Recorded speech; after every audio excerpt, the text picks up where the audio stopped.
Quer dizer, o dinheiro dela está sendo ali administrado, mas não era nada em benefício dela, né, a favor dela, para os cuidados dela. E sabe o que eu pensei quando você falou do tema? Para eu pensar um tema, né? E aí me veio na cabeça a violência patrimonial contra pessoas idosas. Por quê?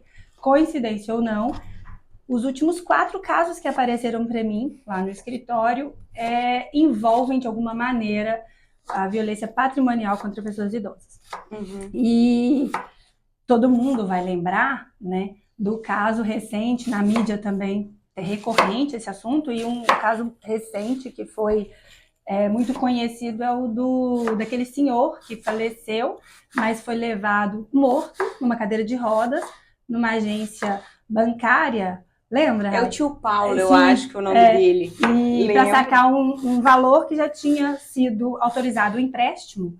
Então ela leva ele ali, supostamente uma sobrinha, levou ele na cadeira de rodas para sacar um dinheiro que estava autorizado em nome dele, né?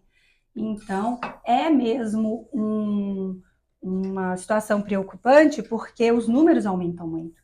E enquanto eu fazia umas pesquisas para trazer números, né, até para a gente pensar no assunto, eu encontrei uma reportagem do site do Governo Federal de 2022, que coincidentemente era de setembro de 2022, mesmo mês que nós estamos.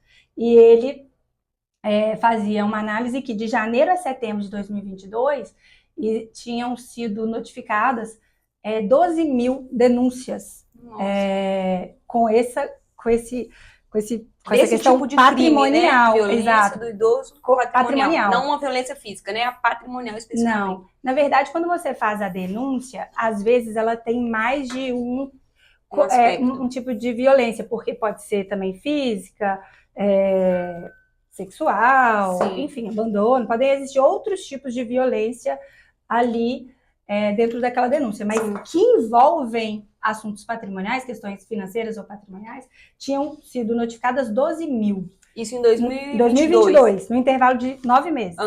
Hoje, eu abri aquele portal que tem o painel de dados da Ouvidoria Nacional de Direitos Humanos, tem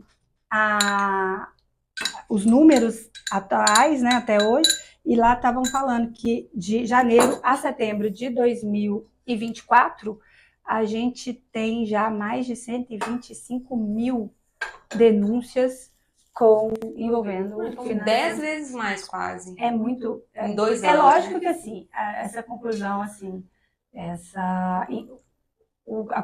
a solução de... Não é a solução. A conclusão não é necessariamente que antes não existiam. Sim, pode ter havido um aumento de notificação. Pode ser que elas não eram notificadas, né? Mas, de qualquer maneira, é um número que assusta, né? É um crescimento exponencial que assusta. E, se a gente pensar, é um problema geral, atual. A tendência a sociedade está envelhecendo, a tendência a expectativa de vida a aumentar. E aí, daí a importância, eu acho, desse tema, né? Sim. E a relevância para a gente conversar aqui sobre esse assunto. Perfeito. Elisa, voltando a esse assunto, quais são as características dessa conduta da violação? Como identificar? Se você quiser até falar dos casos que você recebeu no escritório recentemente para ilustrar, acho que vai ser maravilhoso. Sobre essa pergunta, Rai, no Estatuto do Idoso, nos artigos, na verdade, no 102, 106 e 107, fala e define as formas de violência patrimonial contra a pessoa idosa.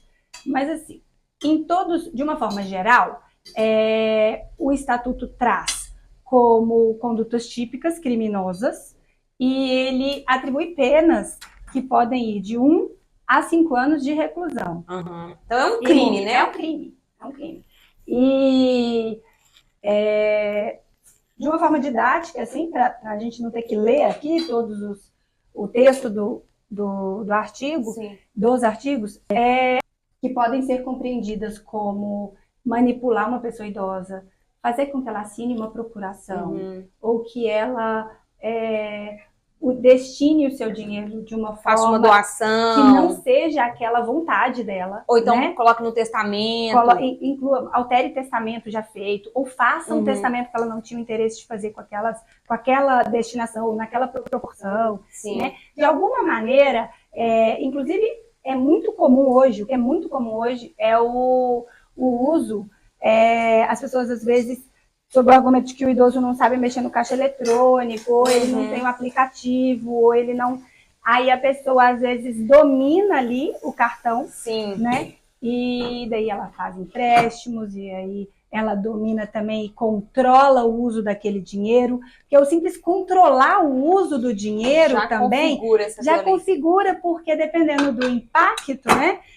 Pode prejudicar muito a vida da pessoa. Sim. E por exemplo, você falou aí dos meus casos, eu gosto de trazer os exemplos porque eu acho que às vezes a gente não imagina, né, as possibilidades, e assim, esses 4 casos foram mesmo, são diferentes e são interessantes para fazer a gente refletir, porque olha é uma senhora que viveu uma vida muito simples, e embora ela tinha um patrimônio muito grande. Eram terras, áreas rurais, sabe? E eram improdutivas, então assim, não tinha nenhuma renda daquilo, mas ela tinha um patrimônio muito grande. E ela vivia de uma aposentadoria de um salário mínimo, mais ou menos. Então, uma vida muito simples, né? Muito humilde. Muito simples, tratava uma doença muito grave há muitos anos, sabe? O tratamento todo pelo SUS, vindo, voltando de Belo Horizonte, com dificuldade. E ela sozinha, numa casa simples.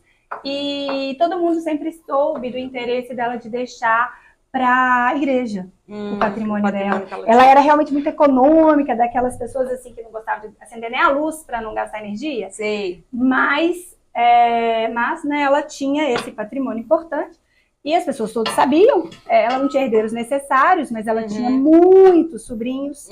E aí um deles se aproxima sob o argumento de que vai auxiliá-la e que vai...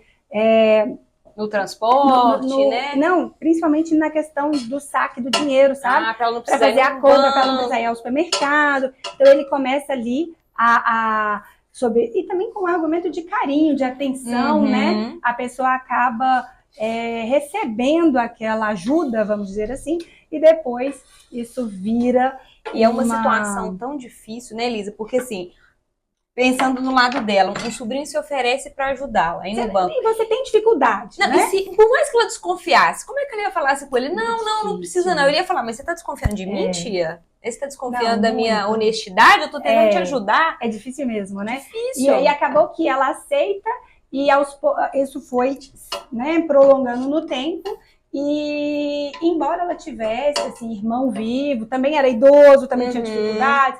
Então, assim, eles notavam que tinha assim, um isolamento do idoso. O isolamento é um ponto, sabe? É uma característica, É uma característica. Porque eles isolam eles, é comum esse isolamento para que ele não conte, né? Então, nas visitas, quando iam fazer, ela começou a ir... Aí levaram ela, tiraram ela da casa dela, que todo mundo sabia que ela não gostava de sair. Então, tiraram ela da casa dela, levaram ela para casa deles, né? E lá, quando ela recebia as poucas visitas, era sempre com alguém perto. Né? Então, assim, aquilo também fez todo mundo desconfiar. E quando ela faleceu, na verdade, tempos antes dela falecer, ela recebeu uma indenização. Parte desse bem foi desapropriado. E uma indenização de mais de R$ 1 milhão. E mesmo assim, ela continuou tendo uma vida simples. Com a vida simples, SUS, tratamento da doença SUS dela, e não teve nenhum plano de saúde, nenhum tratamento particular. E aí, quando ela faleceu, passado alguns anos, aparece um testamento que ela teria feito. E aí... Para esse sobrinho, para esse parente que... Todo o patrimônio.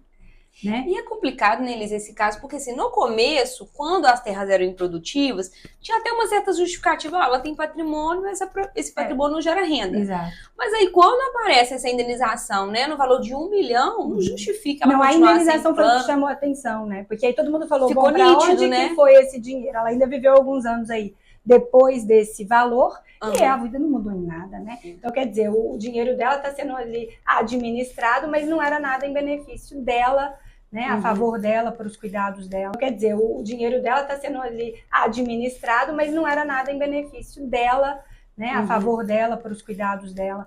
Então, então, esse caso é possível, então, dessa forma, né? Essa forma de manipulação é complicado, porque a pessoa pode falar assim, mas ela foi lá e ela assinou o testamento, mas ninguém sabe ali qual foi a manipulação que levou ela a fazer aquela E doação. até o estado de saúde mesmo, né, Elisa? As condições, se ela tinha ou não condições de discernimento, né? Exatamente. De decidir sobre Exato. aquilo. Isso é uma pergunta muito recorrente quando eu leciono sobre direito civil e os alunos perguntam, professora, o fato de ser idoso, né, retira a capacidade da pessoa? Não, né? Isso é até um ponto importante, porque muitas das vezes o idoso está lúcido, ele tem condição de manifestar a vontade e a violência consiste em não respeitar essa vontade.